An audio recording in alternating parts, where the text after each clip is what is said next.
What I'm about to share with you should be shared with anyone that wants to know the truth about Palestine and Israel.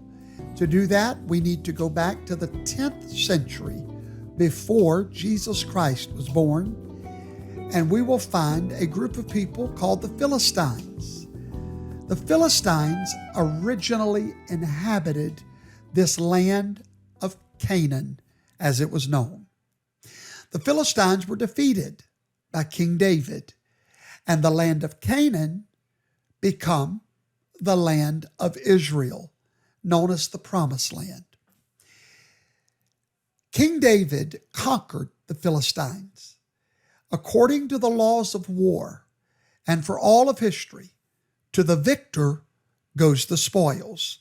So now, legally, and by right of conquest, the tribes of Israel under David and Solomon, this is their land.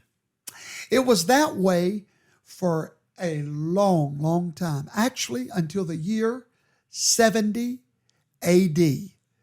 Hundreds and hundreds of years, this was the land of Israel.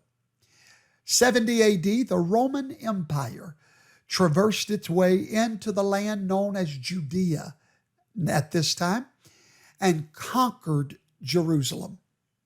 When they conquered Jerusalem in 70 AD, they allowed the Jewish people that were still left to stay there until the year 135 AD.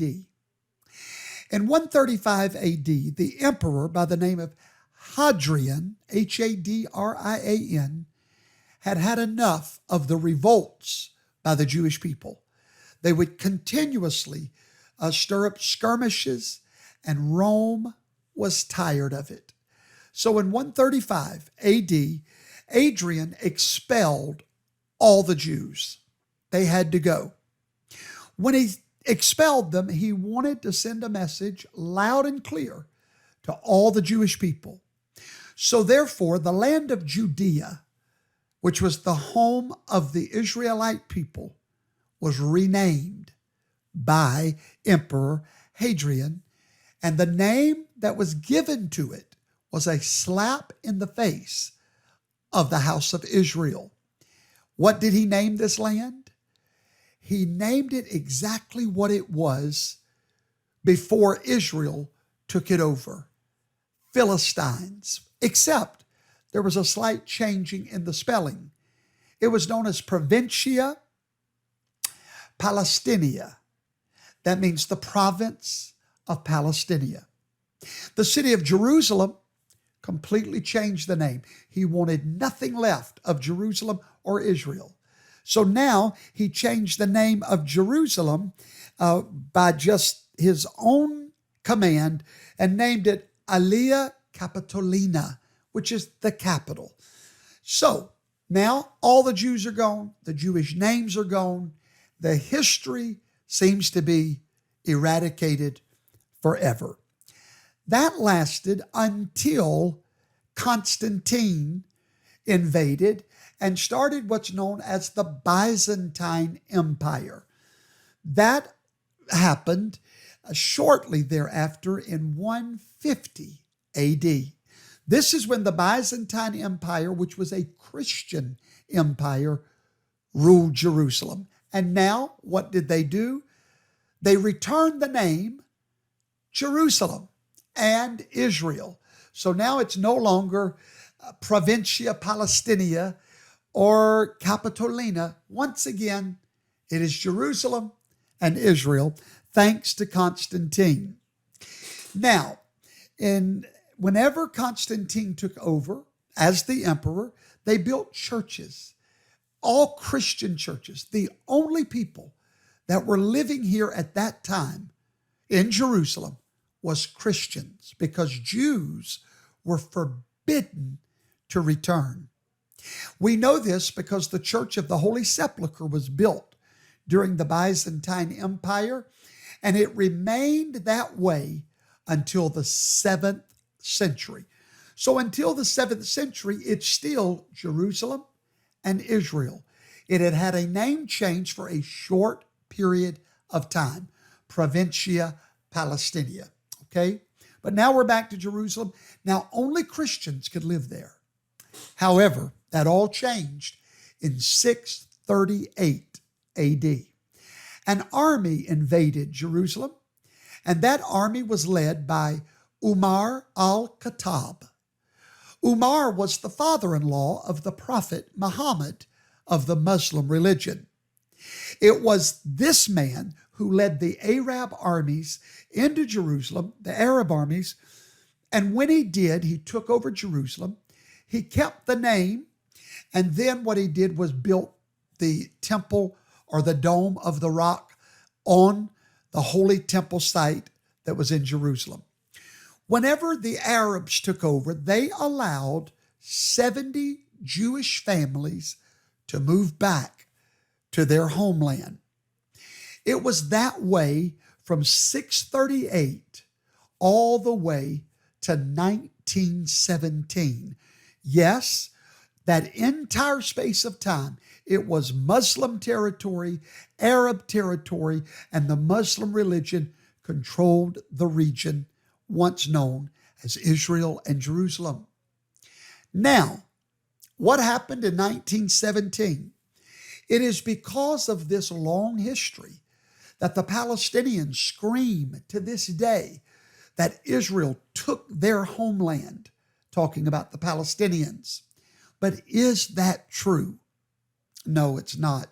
Because the very way that the Arab people, the Palestinians, got Jerusalem was through conquest. They destroyed the Byzantine Empire, and to the victor goes the spoils. And they've enjoyed those spoils all of this time. It was known as the Ottoman Empire. The Ottoman Empire controlled Jerusalem until 1917. What happened in 1917? World War I, the Battle of Jerusalem. The British Empire, on whom the sun never set, was expanding their empire even further. They captured Jerusalem in 1917 by winning a treacherous battle. Now, this army was led by General Edmund Allenby, who conquered Jerusalem on December the 11th, 1917. Whenever he went into Jerusalem, he took it from the Ottoman Empire, and the Ottoman Empire, the Arab people, the Palestinians, surrendered to the superior army of Great Britain. Now, many of you may not know that Great Britain was filled with the lost tribes of Israel, the half-brothers, if you will, of the Jewish people. And they had always wanted to restore a homeland for the Jewish people.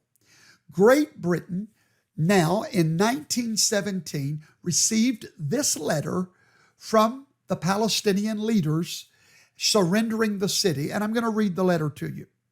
It says, due to the severity of the siege of the city and the suffering that we have endured from your heavy guns, and for fear that deadly bombs will hit the holy places, we are forced to hand over to you the city through Hussein al-Husseini, the mayor of Jerusalem, hoping that you will protect Jerusalem the way we have protected it for more than 500 years.